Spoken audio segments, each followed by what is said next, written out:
Irmãos, a paz do Senhor Jesus a todos. Glória a Jesus. Os irmãos podem abrir as suas Bíblias. Bom, é pela primeira vez aqui, irmão? Primeira vez? Qual que é o nome do irmão? Leandro. Pedi para o irmão ficar de pé brevemente para os irmãos receberem você. Em nome de Jesus.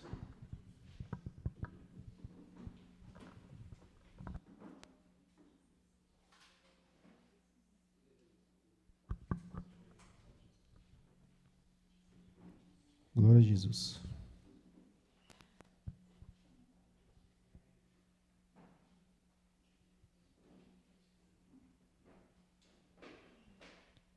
Amém, em nome de Jesus.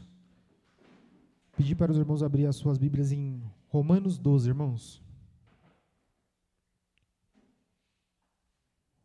Romanos, capítulo 12, versículo 1.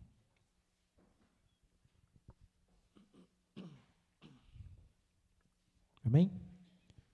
Diz assim: Rogo-vos, pois, irmãos, pela compaixão de Deus, que apresenteis o vosso corpo em sacrifício vivo, santo e agradável a Deus, que é o vosso culto racional. E não vos conformeis com este mundo, mas transformai-vos pela renovação do vosso entendimento, para que experimenteis qual seja a boa, agradável e perfeita vontade de Deus. Aqui no versículo 1, irmãos, o apóstolo Paulo diz assim, né, que apresenteis o vosso corpo em sacrifício vivo, santo e agradável. E eu estava lendo esse versículo, irmãos, e muitas vezes a gente tem a palavra sacrifício como um castigo, né? Como se a gente tivesse sido castigado. Às vezes a gente pede para o nosso filho fazer alguma coisa, e aí ele fala, que sacrifício fazer isso. Né? Muitas vezes nós vemos pessoas que colocam como sacrifício, né, algumas promessas e vão de joelho para diversos lugares e fazem isso como um sacrifício ali.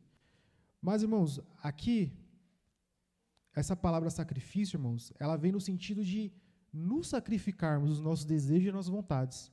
Porque se vemos aqui no versículo 2, no finalzinho, né, o apóstolo Paulo completa, para que experimenteis qual seja a boa, agradável e perfeita vontade de Deus. Então, o sacrifício que nós fazemos é para a mortificação da nossa carne. Né? Muitas vezes o sacrifício que nós fazemos é deixar de fazer as coisas do mundo. Né? Poderíamos, por exemplo, essa noite estar em casa, debaixo das cobertas, assistindo, mas sacrificamos o nosso corpo, viemos aqui até a igreja para orar, para prestar culto a Deus. Então, o sacrifício que nós devemos fazer a cada dia é o da nossa carne. Assim como Cristo também sacrificou. Cristo também se apresentou como sacrifício vivo e agradável diante de Deus.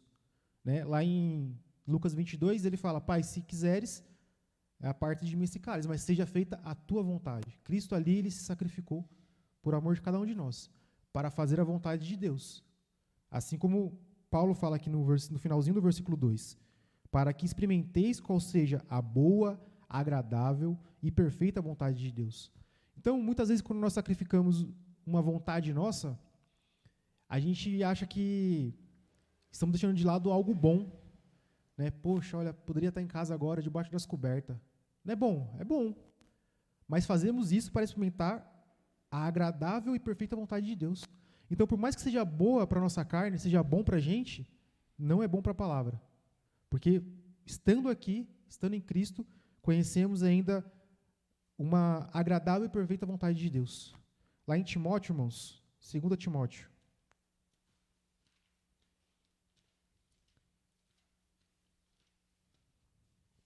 capítulo 4.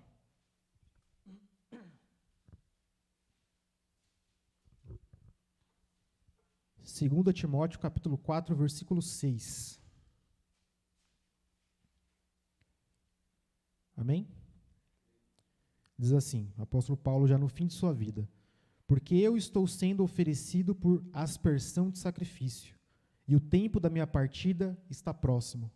Então, aqui Paulo ele também se apresenta como um sacrifício. Né? Ele fala aqui, no versículo 7, combati o bom combate, acabei a carreira, guardei a fé. Então, toda a vida de Paulo, desde que ele se converteu e conheceu a Jesus, né, ele fala que foi um sacrifício, ele apresenta a vida dele como um sacrifício né? A aspersão de sacrifício. Tem alguma tradução diferente, irmãos? Essa passagem é diferente? Todos estão aspersão de sacrifício? E tem uma outra. Oferta de libação, né? Oferta de libação. Paulo faz uma referência ao sacrifício que era feito no Antigo Testamento, onde era sacrificados os animais, né? Era feita essa oferta de libação. Depois esse altar com que os animais tinham sido sacrificados era lavado com líquido, vinho ou óleo, né? E Paulo ele se compara, né? Foi feito um sacrifício lá com os animais, mas ele fala aqui, ó, a aspersão do sacrifício, a vida dele, tudo que ele fez, tudo que ele viveu em prol de Cristo, foi em sacrifício, foi um sacrifício que ele fez, de deixar tudo. Paulo ele fala, né, que ele teve tudo como esterco, todas as coisas que ele aprendeu, ele teve como esterco, deixou de lado, porque agora Cristo comandava a vida dele. Então Paulo viveu uma vida de sacrifício. Se lermos a história de Paulo, as cartas aqui, nós vemos tudo que Paulo passou, né? E a cada dia, irmãos, é um sacrifício que nós fazemos. A cada dia, se for parar para pensar, a cada minuto, a cada pensamento é um sacrifício que nós devemos fazer. Porque durante o dia, irmãos, são muitas provas, tentações, muitas tribulações, né, que passamos. E se não sacrificarmos todas essas vontades, todos esses pensamentos, acabamos pecando, irmãos. Lá em Colossenses 3, irmãos.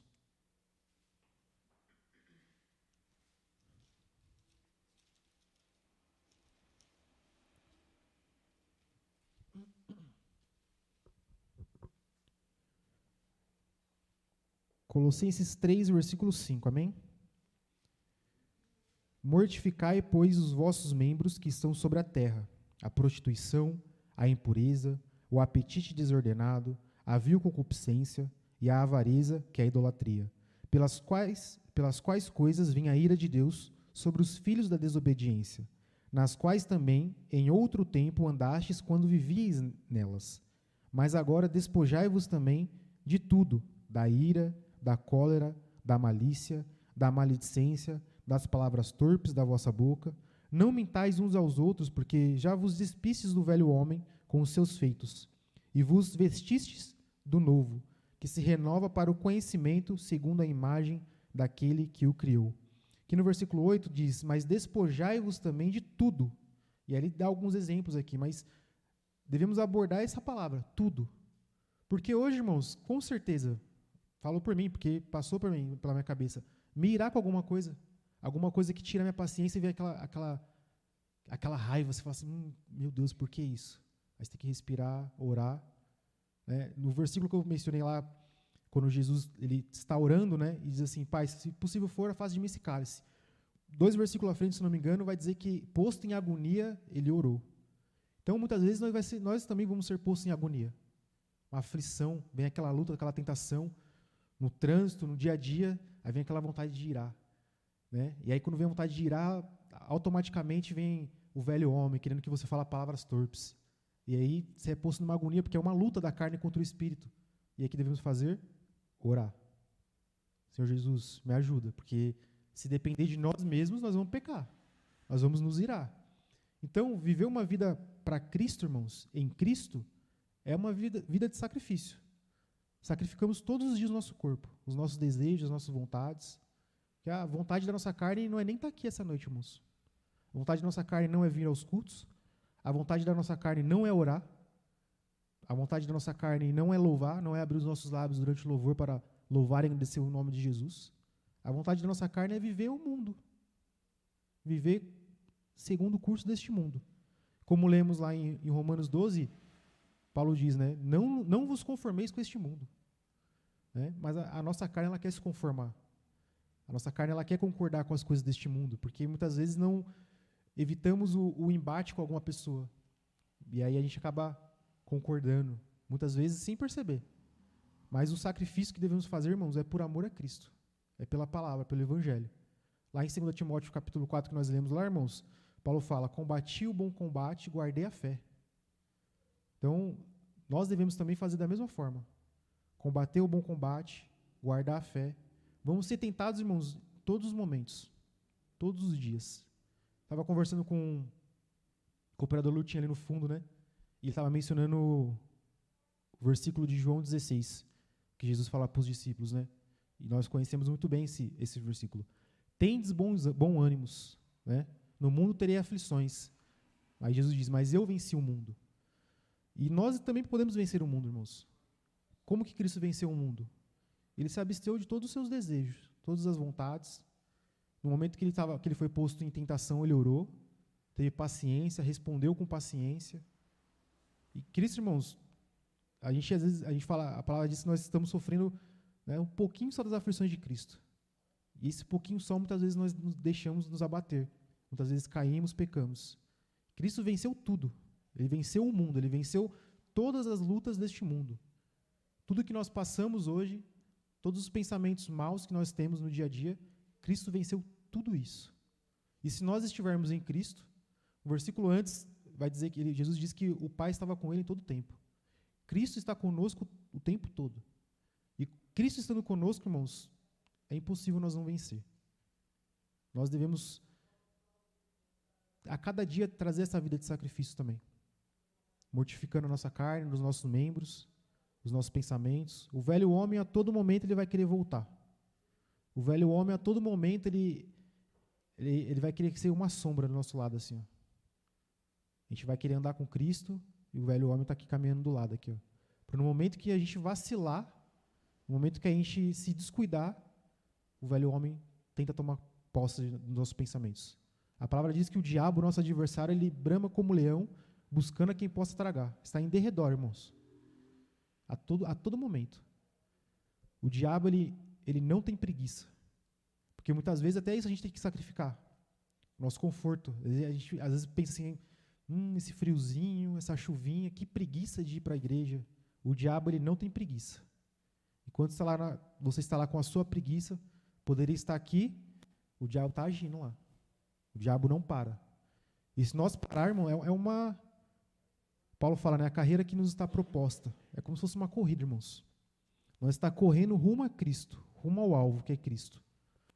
O velho homem está tentando nos acompanhar e o diabo está em derredor. Se a gente vacilar nessa corrida, o diabo toma a frente da nossa vida. Toma a frente do controle da nossa vida, dos nossos pensamentos. O velho homem toma posse. Então, a todo momento, irmãos, devemos sacrificar o velho homem. A todo momento devemos sacrificar os nossos desejos e as nossas vontades. Por mais que pareça que não seja algo ruim, né? Porque às vezes a gente faz alguma coisa boa, né? A gente está em casa, às vezes está em casa lá no sofá, com a família, assistindo filme, comendo uma pipoca. Não é bom? Eu gosto muito de pipoca, irmãos. É bom. Mas se isso vai impedir você de estar aqui presente, aí você sacrifica. Eu vou para o culto primeiro. Quando eu chegar, aí a gente come uma pipoca. E é o que eu faço muitas vezes, irmãos. Acaba o culto aqui, eu chego em casa e faço pipoca. Eu gosto. Mas não vou deixar de vir para o culto para comer pipoca em casa. Isso não quer dizer, irmãos, que né, vai ter momentos que vocês vão passear, vão fazer suas coisas e está tudo certo. Mas se pode estar aqui presente, se faça presente. A gente sacrifica muitas coisas, irmãos. Cristo sacrificou tudo por nós. E muitas vezes nós deixamos de sacrificar algo pequeno por Cristo. É o que isso não deve acontecer. Amém, irmãos? Então, que possamos refletir sobre isso, né, irmãos? Porque, no fim de tudo, irmãos, a coroa da vida está reservada para nós. No fim de tudo, nós temos um galardão para receber. Mas depende de cada um de nós, de sacrificarmos os nossos desejos, vontades e tudo aquilo que o mundo nos oferece. E oferece muita coisa, irmãos. Paulo fala lá também em Timóteo, né? Que Demas, amando aquele presente século, ele abandonou. E aquele século, irmão, o que tinha de bom lá para esse jovem abandonar Cristo? Hoje tem muito mais coisa. Muito mais, irmãos. Infinitas coisas que podem nos fazer abandonar Cristo. E todas essas coisas nós sacrificamos. Amém? Glória a Jesus, irmãos. Vamos